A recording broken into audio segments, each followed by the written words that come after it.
उपस्थित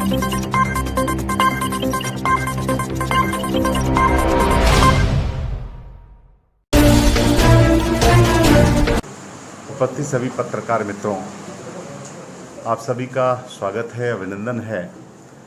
भारतीय जनता पार्टी उत्तर प्रदेश में त्रिस्तरीय पंचायत चुनाव को लेकर के आज यह प्रेस कॉन्फ्रेंस हो रही है।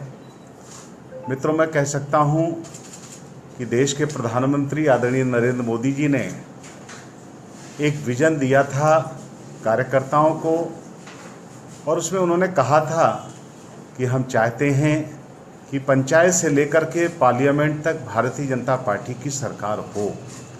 और आज वह जो उन्होंने अपने विचार रखे थे, इस प्रदेश की जनता, इस प्रदेश के भारतीय जनता पार्टी के कार्यकर्ता, हमारे जनप्रतिनिधि सबके अथक प्रयास से आज यह अवसर हम सबको प्राप्त हुआ है कि उत्तर प्रदेश के पंचायत के चुनाव में अभी त्रिस्तरीय जो पंचायत के चुनाव हुए, उसमें हमारे उत्तर प्रदेश के 75 जिलों में हमने कुल गठबंधन मिलाकर के 67 जिलों में जिला पंचायत के अध्यक्ष हमारे चुने गए, बन चुके हैं।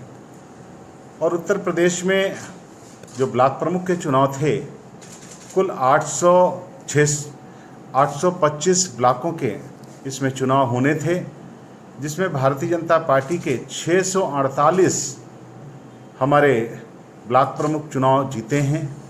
635 कल शाम तक थे, लेकिन होते होते 648 की जानकारी हम सबको प्राप्त हुई है। मित्रों, ऐसे 14 जिले थे जहां पर भारतीय जनता पार्टी के पूरे ब्लॉक प्रमुख चुने गए हैं। कहा जाए कि वहां पर पूरा कुनबा ही साफ हो गया है। भारतीय जनता पार्टी ने क्लीन स्वीप वहां पर विजयश्री प्राप्त किया है। गाजियाबाद से लेकर के आगरा, बदायूं, शाहजहांपुर, श्रावस्ती, गौतम बुद्ध, पीलीभीत, कन्नौज, बांदा, महोबा, ललितपुर, सोनभद्र, वाराणसी, लखनऊ।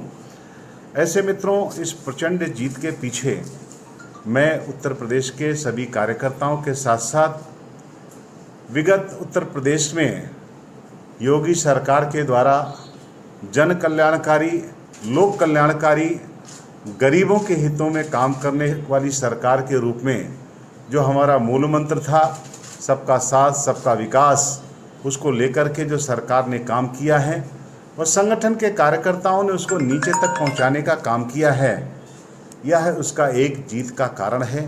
दूसरा, केंद्र में मोदी सरकार के को देख रहा था, लखनऊ में कहीं इस प्रकार की कोई घटना नहीं हुई। आप कह रहे हैं कुछ जानकारी मुझे भी प्रिंट मीडिया और इलेक्ट्रॉनिक मीडिया के माध्यम से जैसा देखने को मिलता था, लेकिन हम भारतीय जनता पार्टी के कार्यकर्ता निष्पक्ष पारदर्शी चुनाव की हमारी जो नीति थी उसके आधार पर काम कर रहे थे। छिटपुट कहीं पर कोई स्थितियां बनी हैं, लेकिन कुछ जगहों पर ऐसा भी रहा है कि लोगों ने नामांकन करने तक की स्थिति अन्य दलों की नहीं रही है। लोगों ने स्वेच्छा से नाम भी वापस लिए हैं, ऐसा कई जगहों पर पाया गया है। और मेरा ये प्रयास, सरकार का प्रयास है कि हम सब लोग निष्पक्ष चुनाव की दिशा में ही आगे काम करेंगे। सर, अभी आप कह रहे हैं कि 3 करोड़ गैस आपने खरीदी है, लेकिन गैस की कीमत कितनी जा रही है, पेट्रोल ऊपर बढ़ता है, इस पर कंट्रोल कब करेंगे? हमने उपलब्धता को लेकर के पहले काम प्रारंभ किया है। महंगाई का जो आप बात करते हैं, कभी कभी कुछ चीज़ें जो अंतर्राष्ट्रीय मूल्य के आधार पर निर्धारण होता है, उसके आधार पर होता है। लेकिन इतना मैं कहूँगा कि आज मोदी जी और योगी जी के कार्यकाल में एक महंगाई पर ओवरऑल देखते हैं तो नियंत्रण है। और मैं कह सकता हूँ कि इस कोविड संकट के समय में भी जिस प्रकार सरकार ने गरीब जनता से लेकर के आम जनता के लिए खाद्यान्न पदार्थ, किसानों के लिए उपलब्धता ये किया है, वो निश्चित रूप से सराहनीय रहा है। और आम आदमी को लाभ मिले, सुविधाएं मिले, इस दिशा में हमारी सरकार काम कर रही है। सर, पेट्रोल तो चलिए बाहर का मामला है, लेकिन अपने यहाँ तेल, कड़वा तेल है, आपका रिफाइंड है, वो क्यों अपना है? बहुत सारी चीज़ें ऐसी हैं जिनके मूल्य लोकल उत्पादन के कारण, समय समय के परिस्थितियों के कारण होते हैं। लेकिन मैं कह सकता हूँ कि अगर 100 वस्तुओं का मूल्य उठाएंगे तो उसमें 98 वस्तुएं ऐसी हैं जो नियंत्रण में रहती हैं।